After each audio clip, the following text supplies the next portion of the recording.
Hello friend, आपका स्वागत है हमारे चैनल साइबर एजुकेशन में। फ्रेंड, आज की वीडियो में बात करने वाले हैं बिहार आईटीआई प्रवेश परीक्षा 2023 के बारे में। फ्रेंड, जैसा कि आपको मालूम होगा, बिहार आईटीआई का जो एग्ज़ाम है वो जून 2023 में होना है, 11 जून को।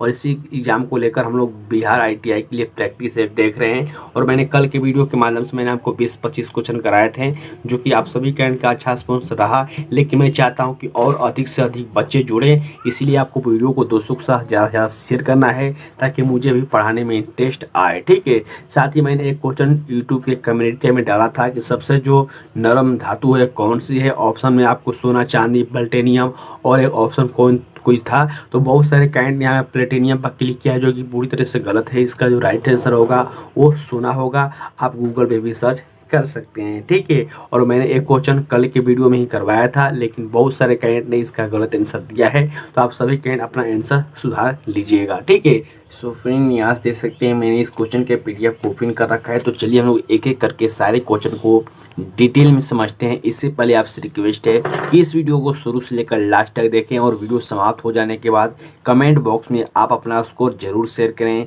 कि आखिरकार आपने कितने क्वेश्चन का राइट आंसर दिया हुआ है। ठीक है। पहला क्वेश्चन यहाँ पर देखिए मेंशन किया गया है, भारत में कृत्रिम बंदरगाह कौन सा है, ये आपको बताना है। ऑप्शन देख सकते हैं मेंशन किया है, कांडला, मंगूल, हल्दिया या फिर चेन्नई या फिर मद्रास। तो देखिए, जो भारत में कृत्रिम बंदरगाह है, कृत्रिम यानी कि जो नया बनाया गया, वो जो बंदरगाह है वो है चेन्नई या फिर कह सकते हैं मद्रास। ठीक है।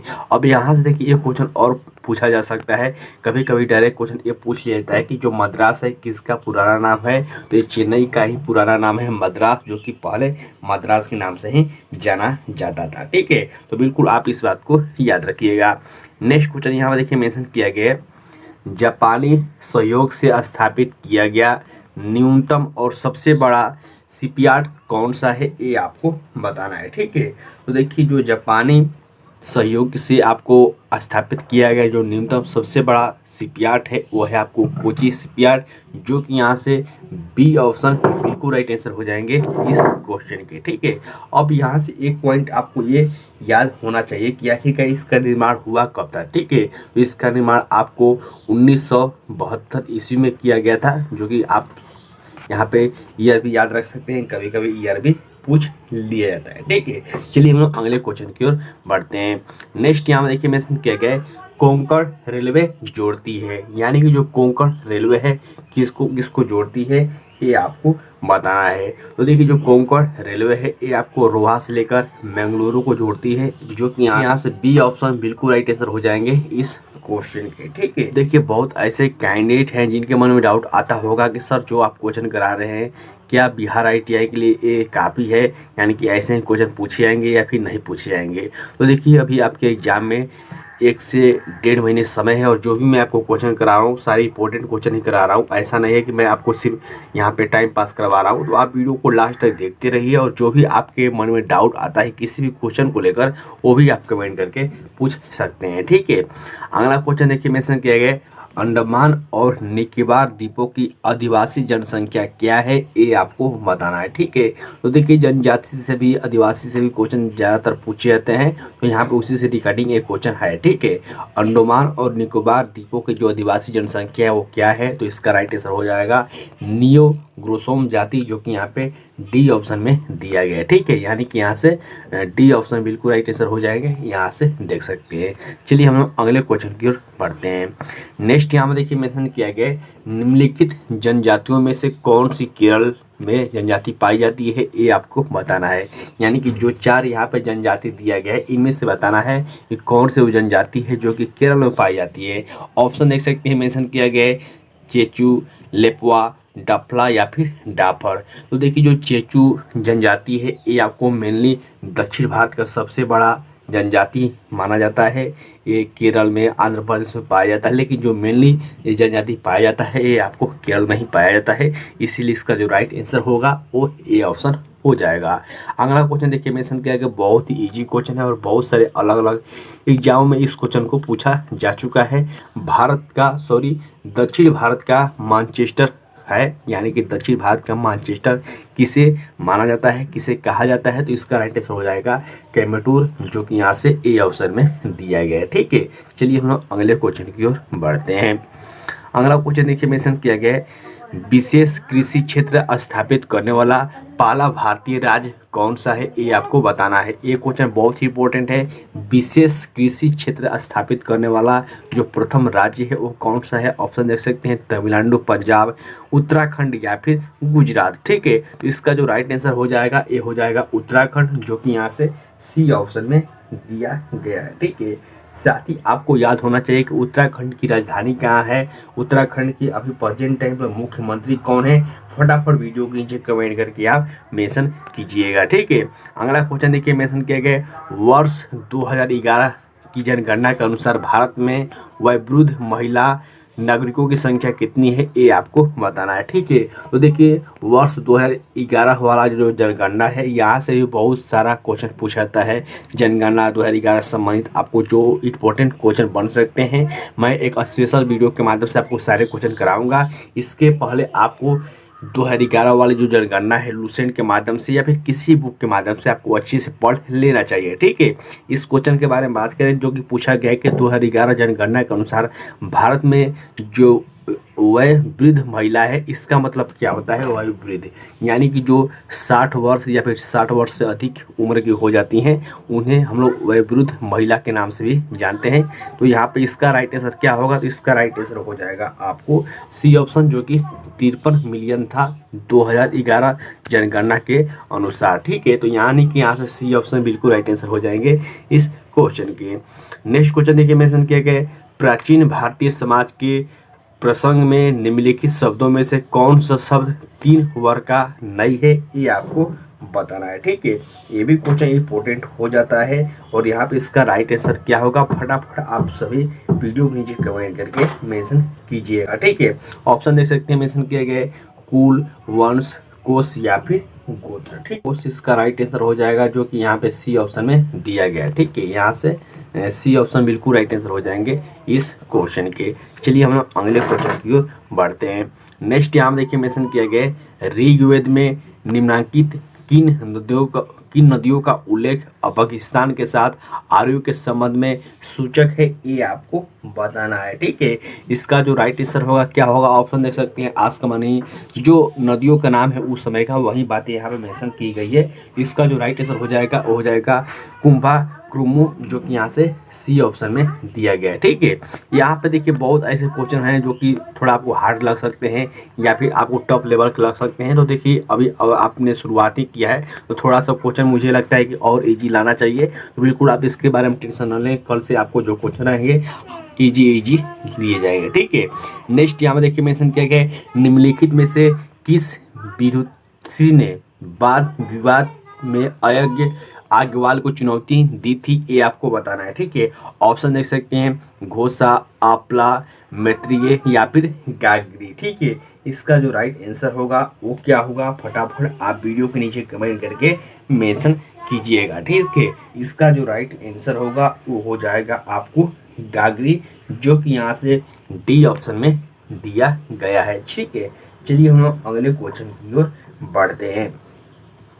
नेक्स्ट यहाँ देखिए मेंशन किया गया महात्मा बुद्ध का महापरिनिर्वाण किस गणतंत्र में हुआ था, ये आपको बताना है। तो मैंने आपको पहले ही बताया था कि देखिए जो बौद्ध धर्म है या फिर महात्मा बुद्ध है या फिर जैन धर्म है, इसके रिगार्डिंग आपको बहुत सारे क्वेश्चन पूछे जाते हैं बार बार, तो आपको इसको अच्छे से जरूर पढ़ लेना चाहिए। ठीक है, तो यहाँ पूछा गया है कि महात्मा बुद्ध का जो महापरिनिर्वाण है ये किस गणतंत्र में हुआ था। इसका जो राइट आंसर हो जाएगा ये हो जाएगा मल गणतंत्र में। और देखिए जो इनका महापरिनिर्वाण हुआ था, यानी कि इनकी जो मृत्यु हुई थी उसी को बौद्ध धर्म में महापरिनिर्वाण के नाम से जाना जाता है। एक कुशीनगर में हुई थी जो कि उस समय मल के अंतर्गत आता था। ठीक है, यानी कि यहाँ से ये ऑप्शन बिल्कुल राइट आंसर हो जाएंगे। लेकिन याद रखना होगा आपको, कभी कभी डायरेक्ट ये क्वेश्चन पूछा जाता है कि कौन से ईसा पूर्व में इनकी मृत्यु हुई थी। तो ये 483 ईसा पूर्व इनकी मृत्यु हुई थी। जब इनकी मृत्यु हुई थी उस समय इनकी आयु 80 वर्ष थी, जो कि आप सभी कैंट को याद होना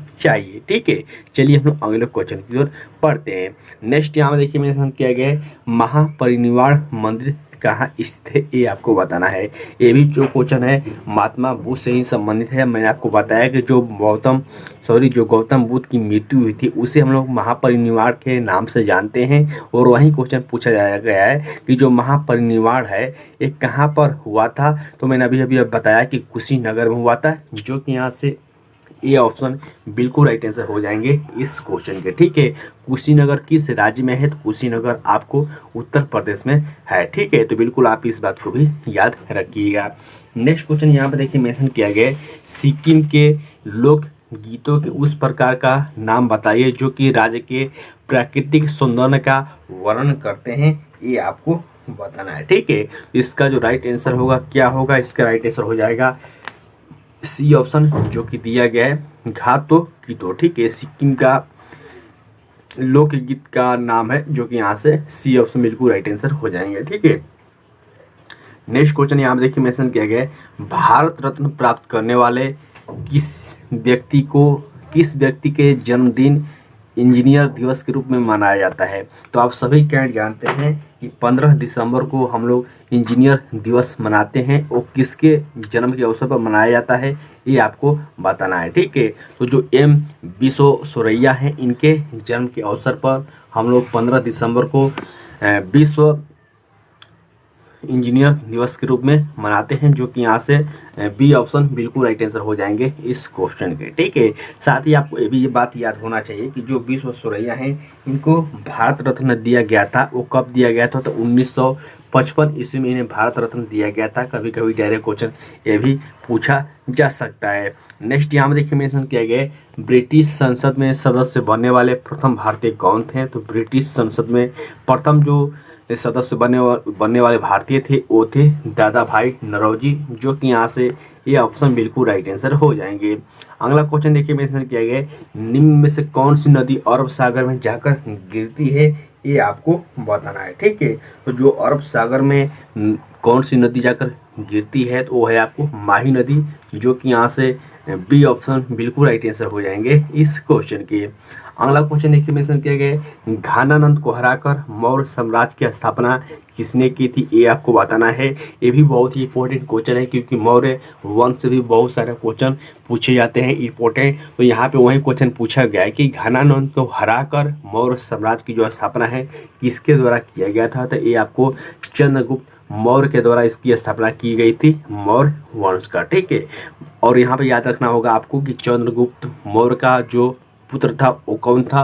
वो बिंदुसार था। और बिंदुसार का पुत्र कौन था? वो था सम्राट अशोक। ठीक है, तो बिल्कुल आप इस बात को भी याद रखिएगा। अगला क्वेश्चन देखिए मेंशन किया गया है, निम्न में से कौन सा नृत्य मध्य प्रदेश की एक नृत्य शैली है? ये आपको बताना है। ठीक है, तो जो मध्य प्रदेश की नृत्य शैली है वो है आपको माचा, जो कि यहाँ से सी ऑप्शन में दिया गया है। ठीक है, यहाँ से सी ऑप्शन बिल्कुल राइट आंसर हो जाएंगे। अगला क्वेश्चन देखिए मेंशन किया गया है, 2022 के महिला एशिया कप हॉकी का विजेता कौन सा देश रहा है? ये आपको बताना है। ठीक है, तो जो आपको 2022 वाला महिला हॉकी है एशिया कप, वो कौन सा देश विजेता रहा था ये आपको बताना है। तो इसका राइट आंसर हो जाएगा जापान, जो कि यहाँ से डी ऑप्शन में दिया गया है। ठीक है, अब यहाँ से एक क्वेश्चन और बार बार रिपीट हो सकता है, जो कि है ओलंपिक 2020 वाला, जो कि आपको कहाँ हुआ था? आप सभी कैंडिडेट जानते हैं, जिसमें नीरज चोपड़ा ने गोल्ड मेडल जीता था। तो वहाँ से डायरेक्ट क्वेश्चन बहुत सारे बन सकते हैं, तो उसको आप अच्छी से जरूर एक बार देख लीजिएगा। ठीक है, नेक्स्ट क्वेश्चन यहाँ पर देखिए मेंशन किया गया है, किरण देसाई की कौन सी पुस्तक संपत चावला नाम के एक युवा की कहानी है? ये आपको बताना है। ठीक है, ये भी क्वेश्चन बहुत सारा अलग अलग एग्जामों में पूछा जा चुका है, जो कि इसका राइट आंसर हो जाएगा हलबल्लू इन द गुआवा आचार। ठीक है, यहाँ से देखिए मुझे लगता है कि आप सभी कैंडिडेट के लिए ये जो क्वेश्चन है थोड़ा हार्ड लग रहे होंगे, लेकिन आप घबराइएगा नहीं। मैं बहुत ही जल्द सबसे पहले आपको टेलीग्राम ग्रुप में आपको सबसे पहले एक ऐसा टारगेट दूंगा कि आपको क्या क्या पढ़कर आना है, इसके बाद मैं आपको क्वेश्चन कराऊंगा तो आपको सारी चीज़ें आसान लगने लगेगी। मुझे लग रहा है कि अभी आपको जो क्वेश्चन है हार्ड लग सकते हैं, लेकिन आप घबराइए नहीं, बहुत ही जल्द मैं वैसे भी क्लास स्टार्ट करने वाला हूँ। सबसे पहले टारगेट दिया जाएगा, इसके बाद आपको क्वेश्चन कराया जाएगा टॉपिक वाइज, ताकि सबसे पहले आप टॉपिक वाइज क्वेश्चन क्लियर कर पाएँ, इसके बाद आपको प्रैक्टिस करवाया जाएगा। ठीक है, नेक्स्ट क्वेश्चन यहाँ देखिए मेंशन किया गया है, भारतीय महिला की सबसे पहली ज्ञात भारतीय महिला की सबसे पहली ज्ञात आत्मकथा कौन सी है, ये आपको बताना है। ठीक है, तो सबसे पहली जो आत्मकथा है वो कौन सी है, ये आपको बताना है। तो फटाफट वीडियो के नीचे कमेंट करके आप अपना आंसर मेंशन कीजिएगा। ठीक है, ऑप्शन देख सकते हैं मेंशन किया गया है, सिटी ऑफ द गेटवे, या फिर अमर जवान, बियॉन्ड द जंगल, या फिर माई रेपनिस निशिच। इसका जो राइट आंसर हो जाएगा वो हो जाएगा अमर जवान, जो कि ये पुस्तक है किसके द्वारा लिखा गया था, ये आपको रस सुंदरी देवी द्वारा लिखा गया था, जो कि एक बंगाली लेखिका थी, और इनके द्वारा अमर जवान मेरा जीवन ये पुस्तक लिखा गया था। ठीक है, नेक्स्ट यहाँ पर देखिए मेंशन किया गया है, 1774 में सर्वोच्च न्यायालय को किस शहर में फोर्ट विलियम में शीर्ष न्यायालय के रूप में स्थापित किया था। तो 1774 ईस्वी में जो आपको विलियम फोर्ट के द्वारा न्यायालय के रूप में स्थापित किया गया था वो था कोलकाता, जो कि यहाँ से डी ऑप्शन बिल्कुल राइट आंसर हो जाएंगे इस क्वेश्चन के। ठीक है, और यहाँ से क्वेश्चन और आप याद रख सकते हैं कि पटना उच्च न्यायालय की स्थापना कब हुआ था। तो पटना उच्च न्यायालय की स्थापना आपको 1916 ईस्वी में हुआ था। तो आप सभी कैंडिडेट इसको भी याद रखिएगा। नेक्स्ट यहाँ में देखिए मेंशन किया गया, वेबर किसकी इकाई है, तो वेबर जो है चुंबकीय प्रभाव की इकाई है, जो कि यहाँ से बी ऑप्शन बिल्कुल राइट आंसर हो जाएंगे। नेक्स्ट यहाँ देखिए मेंशन किया गया, लोसार उत्सव किन जनजाति के लोगों द्वारा मनाया जाता है, ये आपको बताना है। ठीक है, तो जो आपको लोसार जनजाति है ये आपको मुनप्पा जनजातियों के द्वारा मनाया जाता है, जो कि यहाँ से डी ऑप्शन बिल्कुल राइट आंसर हो जाएंगे। और ये अरुणाचल प्रदेश का बहुत ही फेमस उत्सव है, जो कि आप सभी कैंडिडेट को याद होना चाहिए। नेक्स्ट यहाँ पे क्वेश्चन देखिए मेंशन किया गया है, शायद एक ही क्वेश्चन 2 बार रिपीट हुआ है, जो कि यहाँ पे देख सकते हैं। इनमें से कौन सा तांबे का अयस्क खनिज है, ये आपको बताना है। ऑप्शन देख सकते हैं, ग्लेना सिनेबार, केसेराइट, या फिर चाल्को साइड। ठीक है, इसका जो राइट आंसर हो जाएगा ये हो जाएगा चाल्को साइड, जो कि तांबा का सबसे बड़ा अयस्क माना जाता है। ठीक है, नेक्स्ट यहाँ पे देखिए मेंशन किया गया है, निम्न में से कौन सा लक्षद्वीप समूह का दक्षिणी भाग है, ये आपको बताना है। ठीक है, तो जो दक्षिणी भाग है लक्षद्वीप का वो है मिनिकॉय, जो कि यहाँ से बी ऑप्शन बिल्कुल राइट आंसर हो जाएंगे। तो फ्रेंड आज की इस वीडियो के माध्यम से जितने भी इंपॉर्टेंट क्वेश्चन बन सकते हैं मैंने करा दिए हैं। हालांकि क्वेश्चन थोड़ा सा आपको टफ लग सकते हैं, लेकिन बिल्कुल घबराइए मत। आप सोमवार से आपको टारगेट मिलना शुरू हो जाएगा, और बहुत ही जल्द आपको सबसे पहले टॉपिक वाइज मैं क्वेश्चन कराऊंगा, इसके बाद आपको प्रैक्टिस कराया जाएगा, क्योंकि जो नए बच्चे हैं उनको क्वेश्चन थोड़ा सा हार्ड लग सकता है। ठीक है, तब तक के लिए बाय फ्रेंड, जय हिंद।